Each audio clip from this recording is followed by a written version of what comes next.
You're listening to the Ambition Incubator podcast, and I'm your host, Deirdre Morrison. I'll be sharing some bite-sized brain science, thought-provoking questions, and mind-bending ideas about how our brains work, change, learn, and adapt, and how we can use the knowledge emerging from the field of neuroscience to open up new possibilities and make the progress we want in all areas of our lives.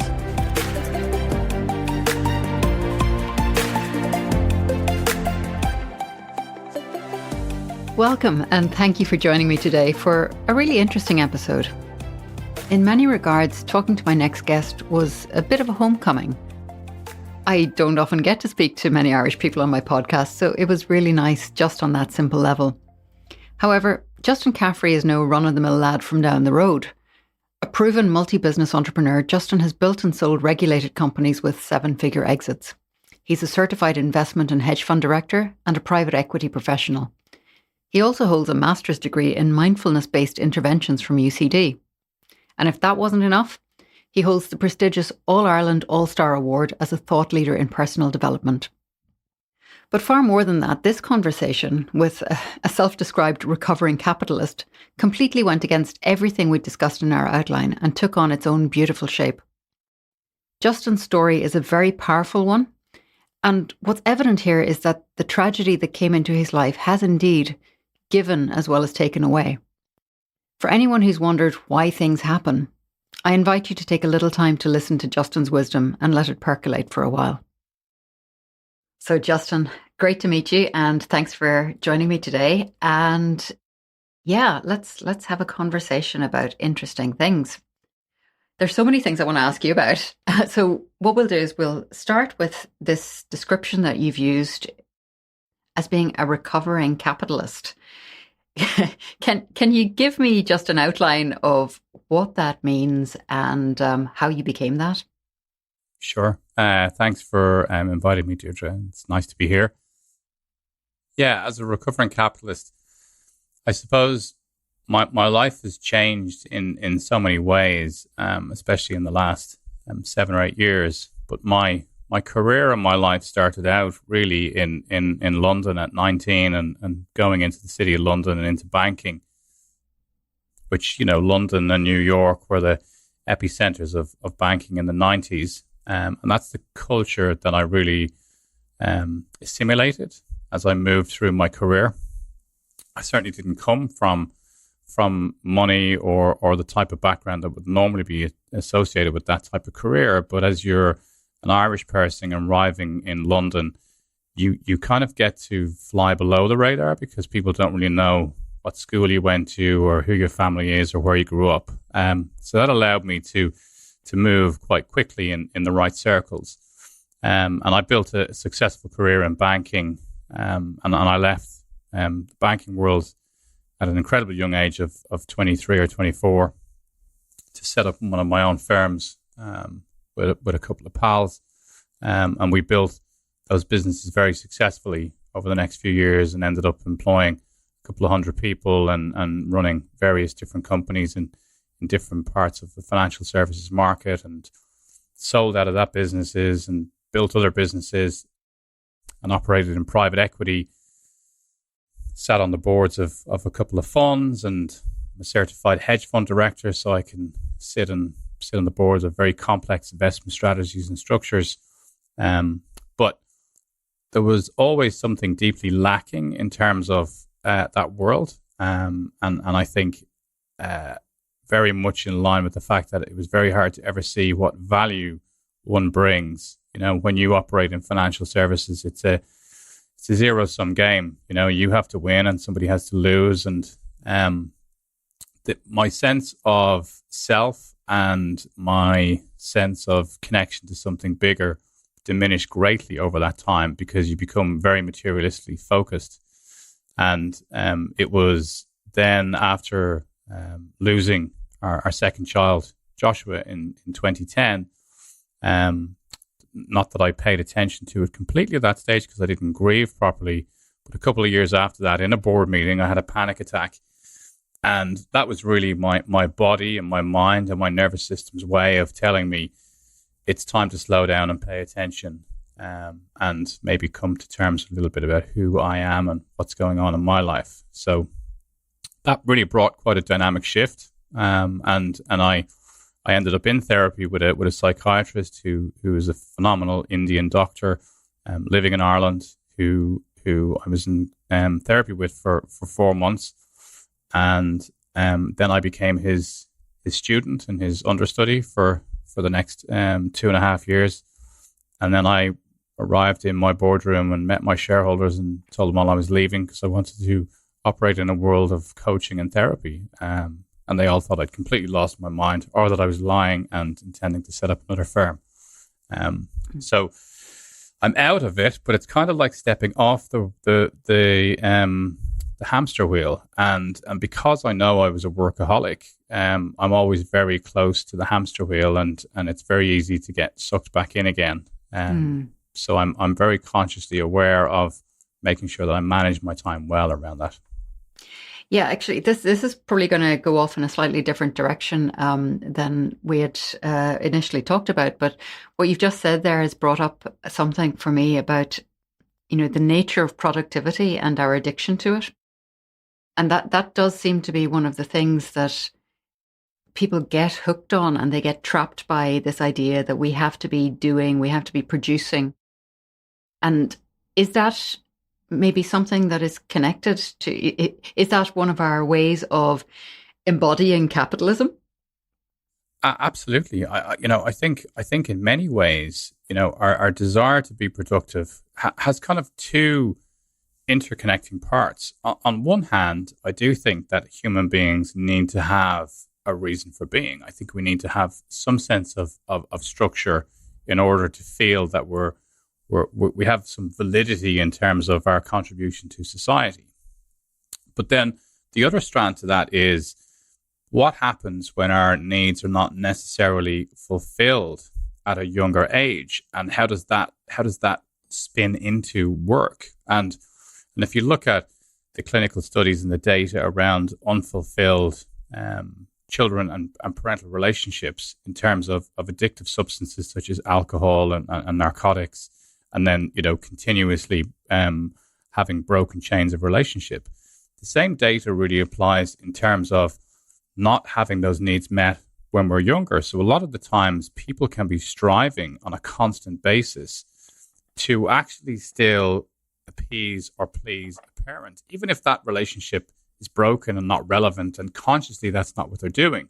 But because they've had that bias from a very young age of trying to be noticed and trying to be seen, they carry that into the rest of their lives. And that's most definitely a trend that I noticed. And I can link so much in terms of my addictive behavior to work back to that challenge as a child of not being seen and heard. And these are really fundamental needs. And I can sit here, of course, cognitively and logically now speaking to you and say, of course I can see the reality of that. Mm-hmm. But where it might bite for me is, I advise some colleagues on the kind of the market and the world of cryptocurrency at the moment, really as an aside project for fun. And they're constantly teasing me about getting involved in investing. And I'm saying all the time, as much as I would like to, it would be like injecting heroin into my arm. That I know that I can sit back and enjoy the conversation. I can enjoy the deep research and my deep insights into a complex market that's ever evolving. But equally, I know that if I went into it, I would go back into my vein of appealing to the need for material success within that world. Mm-hmm. And there's always that danger. It's always there for me, ever present. Yeah. It's such a delicate balance, isn't it? To be able to, I guess, have a fulfilling way of contributing, but at the same time, not necessarily needing to have something that we can quantify. Yeah, it really is. And I think for me, in many ways, the most important thing is to have a sense of perspective and spiritual awareness of my dark side, my light side, and where do I rest my presence on an ongoing basis. And I do think that we still always have to check ourselves. We still always have to ask the question, what is my motivation here? What am I actually trying to achieve? And I posted something on social media the other day about, Christmas and the importance of being aware that many people struggle because they have lost children or maybe have had miscarriages. So we must have a broader social awareness that there are people who are not necessarily going to feel wonderfully overjoyed by Christmas. And for me and for others having lost a child, I don't have a negative feeling about it. If anything, I can be quite positive, but it's just an idea to help people reflect a little bit. And one of the things I said in the message was also that, we're so caught in this idea all the time of telling people everything that we are and everything that we do, and not asking other people, how are you? How are you right now? Can I help you? Are you okay? It's all tell, and sell. And we're right in the eye of that storm at the moment. Yeah, that's a very profound observation on our culture. And, what is it that's going to take to change that, do you think? How are we going to shift that?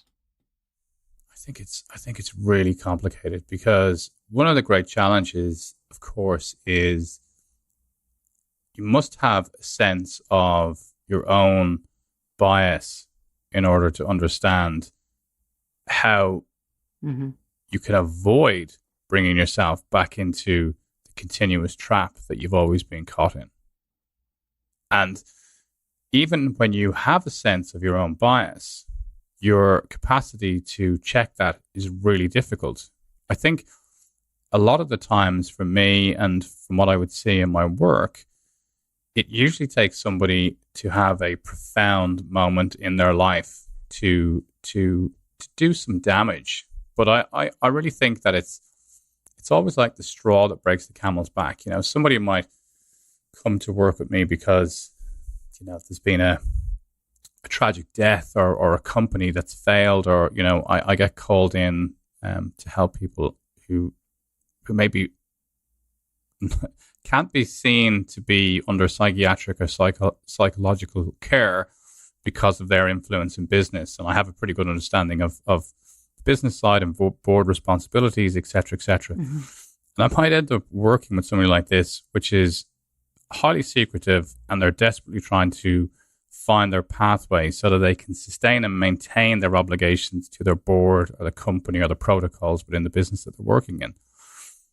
But what I always find interesting is explaining to them at the start that they won't necessarily go back to the way that they were, and they may actually find a path that's really quite different. And that can be quite scary and daunting for people, even when I would say to them, but my belief is that you would find a much better sense of yourself and a deeper sense of happiness. But that may come at the behest of your desire not to continue on the path that you're on, because it's highly likely that what you were doing up until that point where you actually encountered psychological or neurological problems is actually one of the biggest contributing factors for the reason why you're there. So the change that people need to make is often quite profound and can be desperately scary. Yeah, totally. What you're saying brings to mind a quote from Napoleon Hill.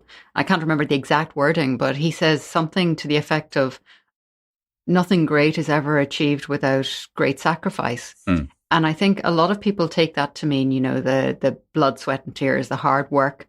But sometimes I think that sacrifice is actually the person that we were in order to become the person that we might be.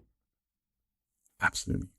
Unquestionably. And even if I reflect on it in terms of my own life, the fact that my son died, and Joshua died just before his first birthday, I can actually speak about that now as a profound gift, because what he actually allowed me to become was a better father to his brother and a better husband to his mother. And without his death, I think I would have derailed. but I would have derailed without any sense of a connection to something bigger, without any sense of myself or a feeling of a higher power or spirituality. And he brought that to me. So, yes, within the great tragedy of some of the most horrendous events within our lives, there is this opportunity to see something quite beautiful. And if you can be open to it and embrace it, and it doesn't, unfortunately, it doesn't necessarily happen at the same time. So there's often quite a time in between.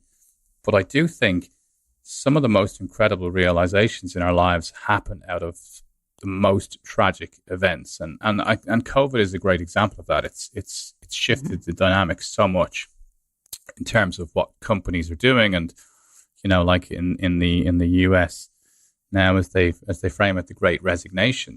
People have woken up to how they want to live, and it's not about money, which is fantastic. There's another way, isn't this the thing? I can never remember the exact wording of a quote, but Richard Boyatzis, he's said something like, "How are you going to get beyond the box if you don't know you're in one?" Yeah, absolutely. And that's what something like COVID shows us, isn't it? That we have this framework that we're just running along these little tracks. And then this comes along and our mind jumps the tracks and we've got something else to look at. And we've got a bigger vision of what things can be. 100%. I teach a program on psychological safety, and I started developing it before the pandemic, and desperately thinking, how do I sell this now? Because this is really hard to sell to people. The whole idea of allowing employees to feel that it's okay to be vulnerable, for leaders to be vulnerable, and as such to encourage people to actively be willing to make mistakes in order to create a greater level of innovation. But I was working with a top 4 accountancy firm who are thinking about implementing it, which is astounding, because their work cultures would be very far from it. But what was key to that was one of the most recent surveys that was carried out in 2019. In a series of questions that they asked 3,000 middle and high level managers, one of the questions was, are you now or have you recently been close to or feeling burnt out? And 68% of the respondents said yes. And the other question was, in terms of the values and feeling noticed and seen by your company, how likely is that to influence your decision to leave? And 28% of the respondents said one of the main reasons why they would leave is because they don't feel that the company pays them attention or is interested in them. And this is really especially prevalent in the millennials and below, because they're smart. They figured it out. Like I was sold on the idea in the 90s that you had to be, dragging yourself out of the office late at night and then party with, your clients, and then get back into the office again in the morning and work on 2 hours sleep, which is completely ridiculous. So I think there's a real dynamic shift in terms of people's awareness that will hopefully change that whole idea of how we work. And COVID is, in some ways, of course, in many ways not, but there are advantageous opportunities for people. And I think the way we work is one of them. Yeah. So when people get to this stage, if we just rewind a little bit I want to pick up on something you were talking about earlier. When people get to a stage where they have had something impact them greatly, and it causes them to stop and think, and whether they go, it becomes a part of the Great Resignation, or whether it becomes, the recovery, or whatever it becomes for them. What is it that you see people trying to use to facilitate that? Do you mean in terms of when they've had the event, how do they use that then to be the catalyst for change? Yeah, it's almost like, there's that phase where, that idea has dropped. If there's something is going on in there, and then it's almost like you're trying to find the door out of the room in the dark. Yeah, absolutely. Well, I think especially when it comes to people struggling with anxiety and stress, which would be the typical things that arrive on my doorstep. And quite often then in addition to that is, autoimmune issues that have come out of that as well. And when you deal with kind of alpha clients, you have to be a bit of a private investigator to cut to the bones of what's really wrong. So can I just clarify, when you say alpha clients, you mean top level executives, is that right? Top level executives who are, super driven, super determined, and, have a bit of a kill or be killed attitude, but all of a sudden facing vulnerabilities. And what's interesting about these people when they face vulnerabilities and the learning that's available to all of us is that they really just have a higher propensity for pain and suffering, because going back many times, they're still trying to appeal to a mother or a father or whatever. So they strive on a lot further. But as an example, I was working with somebody recently who works in the hedge fund sector, very successful career, very good upbringing, wealthy family, went to the right school, went to the right university, studied a law degree, then went into investment banking, and then into the hedge fund market. But this client came to me with a complaint of reflux. So he heard me talking on, something online, and I'd mentioned reflux and how this is connected to our autoimmune response, and in many ways can be a sign of our nervous system trying to communicate with us. So his connection to me was, I'm really worried that I have reflux, and I've read that it's potentially carcinogenic because of the ongoing damage that it's doing to the lining of your stomach, and I was wondering if that's something that you could help me with. So we started having a conversation, and I said to him, well, how are you in like stress and anxiety, and how does all that fit with you? And he said, well, it's okay. I manage it pretty well. It's I have a couple of kids and busy life, but I think I'm okay with that. And it's only over the course of about an hour and a half of delving deeper into this person that we get to identify that if you go right back to his childhood, he has profoundly strong memories of being assaulted by his father at a very young age, and physically lashing out to him, but doing so to a 6 or 7 year old, and how that deeply ingrained a sense of his behavior going forward. But then it also then brought us on a thread through his desire to keep pushing through and completing things no matter what. So he went to college, he finished his law degree, but he never wanted to do any of these things, but he kept finishing them all the time over and over again.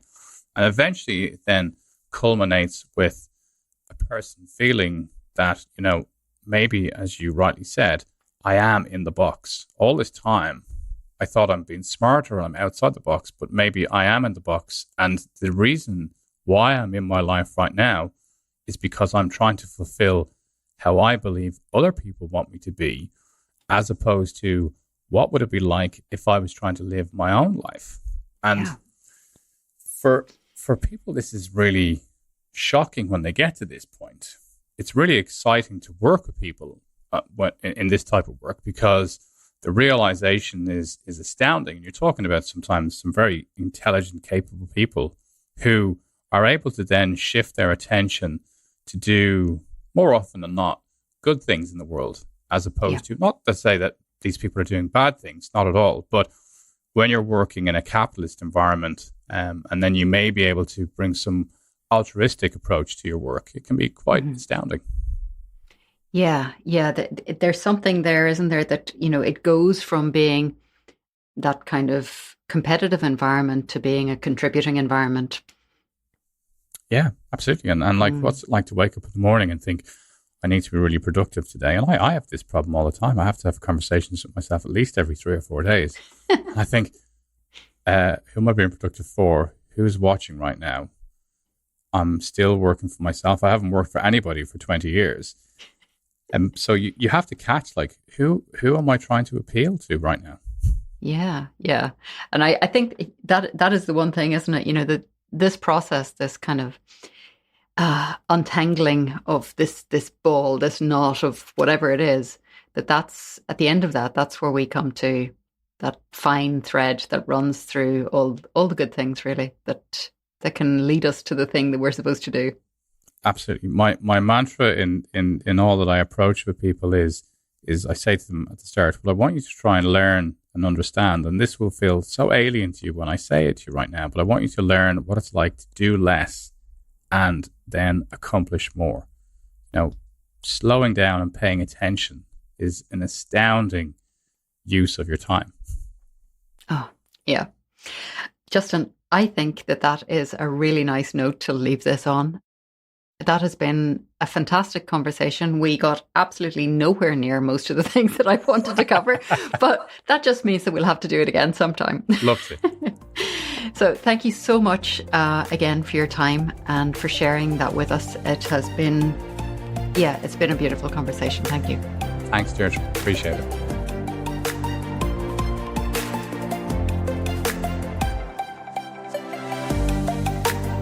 Hey, before you go, I want to take a moment to say thanks for tuning into this episode of the Ambition Incubator podcast. And just check to make sure you know that you can join me each week for a deep dive, dynamic, collaborative reading of some business classics. You'll find all the information you need when you register for free at ambitionincubator.com/BBC. I'll see you there.